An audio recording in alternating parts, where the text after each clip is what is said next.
की जांच के लिए क्या है आरटीपीसीआर। देखिए, डीएनए से आरएनए बनाना हम ट्रांसक्रिप्शन कहते हैं, और आरएनए से वापस डीएनए बनाने की यह क्रिया ठीक उल्टा हो जाती है, इसलिए इसको रिवर्स ट्रांसक्रिप्शन कहते हैं।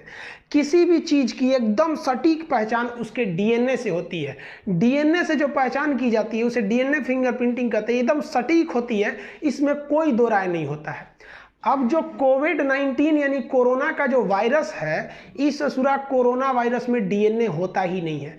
अब बताइए, एक तो ये घातक बीमारी, दूसरा इसकी पहचान करने के लिए जो मेन सोर्स था डीएनए, वो इसमें होता ही नहीं है। इसमें तो आरएनए होता है, कोरोना वायरस में आरएनए होता है। कोरोना वायरस का आप शक्ल देखिएगा तो कोरोना वायरस के बाहर लगे होते हैं स्पाइक प्रोटीन, ये बाहर इसको स्पाइक प्रोटीन जो होते हैं ये इसको पकड़ने में मदद करते हैं, और इसके अंदर जो होता है इसका जेनेटिक मटेरियल यानी जेनेटिक इंफॉर्मेशन ले जाने वाला आरएनए होता है।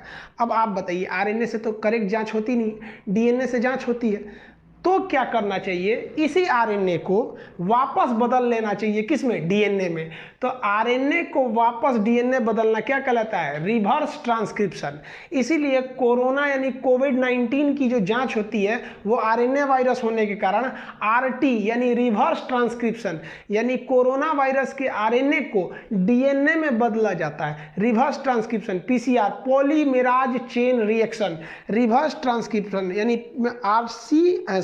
आरटीपीसीआर जांच की जाती है। अब आप कहिएगा कि सर इस जांच में होता क्या है, तो देखिए, जो भी वायरस मिलते हैं या कोई बीमारी मिलती है तो तुरंत पहले उसके डीएनए का एक सैंपल ले लिया जाता है। जैसे मान लीजिए ये सैंपल जो है, ये फिगर आप मान के चलिए कि ये फिगर कोरोना वायरस के डीएनए का फिगर है, तो हर लेबोरेटरी, हर हॉस्पिटल, हर जांच सेंटर को ये फोटो भेज दिया जाएगा कि भैया ऐसा फोटो जहां देखना समझ जाना वो क्या है, कोरोना वायरस है। अब क्या किया जाता है इस आरटीपीसीआर में कि किसी भी मरीज का बलगम निकाला जाता है, उसमें कोरोना वायरस होता है, उसमें आरएनए होता है, आरएनए से उसको डीएनए में बदला जाता है। अब उसके डीएनए के फोटो को इस फोटो से मैच कराया जाता है, मैच कर दिया गया तो कहता है बाबू हो गई लो कोरोना, हो गई लो मने पॉजिटिव, ना हो लो निगेटिव।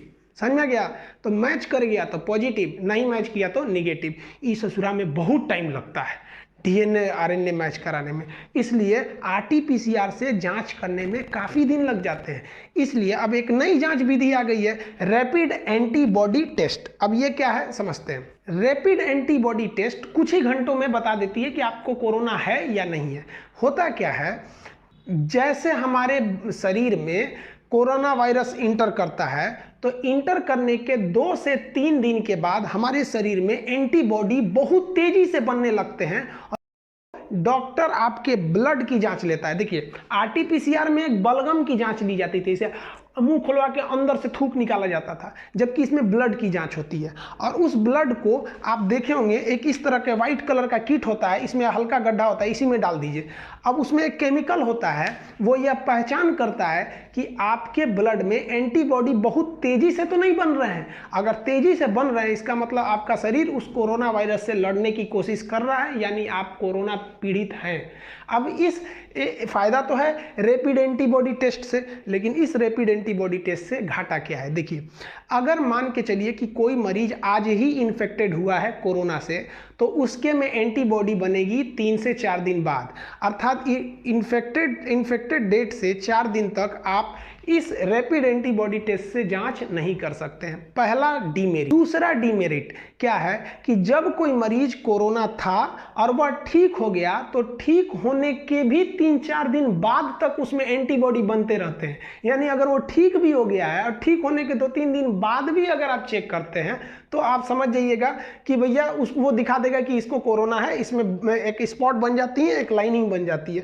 तो इसके यही 2 लॉस हैं। हाँ, लेकिन इसमें प्रॉफिट ज़्यादा है कि जैसे मान लीजिए किसी में सिम्टोमेटिक लक्षण दिख रहे हैं, उसे खांसी हो रही है, सूखी खांसी है, बुखार है, ये है, तो आप आरटीपीसीआर से करेंगे तो टाइम लगेगा 2 दिन। जब आपको उसमें सिम्टम्स दिख रहे हैं तब तुरंत उसका ब्लड निकालिए, 1 बूंद इसमें डालिए, तुरंत 1 घंटे में आपको रिजल्ट दे देगा रैपिड एंटीबॉडी टेस्ट के हिसाब से। समझ में आ गया। ये टेस्टिंग बहुत ज़रूरी है। इंडिया में टेस्टिंग काफ़ी कम हो रही थी, लेकिन अभी इंडिया में टेस्टिंग बहुत ज़्यादा हो रही है, लगभग 1 लाख हो रही है। हालांकि ये नंबर बहुत ज़्यादा भी नहीं है, लेकिन हाँ, कोरोना से बच के रहिए। जो भी कही जा रही है कि वैक्सीन तो एकदम ध्यान रखिए 2019 में तो आने वाला नहीं है। वैक्सीन जो है वो एक लंबी प्रक्रिया। हाँ, ये कहिए कि इजराइल की कंपनी ने जो दवा बनाने की बात कही है, वो दवा भले हो सकता है, तो उसमें भी आप याद रखिएगा सितंबर से पहले ऐसा कोई दवा आने वाला नहीं है। और एम्स के डॉक्टरों का कहना है कि कोरोना अभी अपना विकराल रूप नहीं लिया है, कोरोना अपना विकराल रूप हिंदुस्तान में लेगा। ये जून के फर्स्ट सप्ताह से एकदम खतरनाक रूप लेगा और इसे 2 लाख के पार लेके चला जाएगा। ये एम्स के डॉक्टरों की राय है, मेरी अपनी राय नहीं है, हम कोई डॉक्टर नहीं है। आप समझ गए होंगे ये दोनों प्रकार के टेस्ट के बारे में। आप चाहें तो इसका एक स्क्रीनशॉट लीजिए, फिर अगले चैप्टर में हम लोग आगे समझते हैं।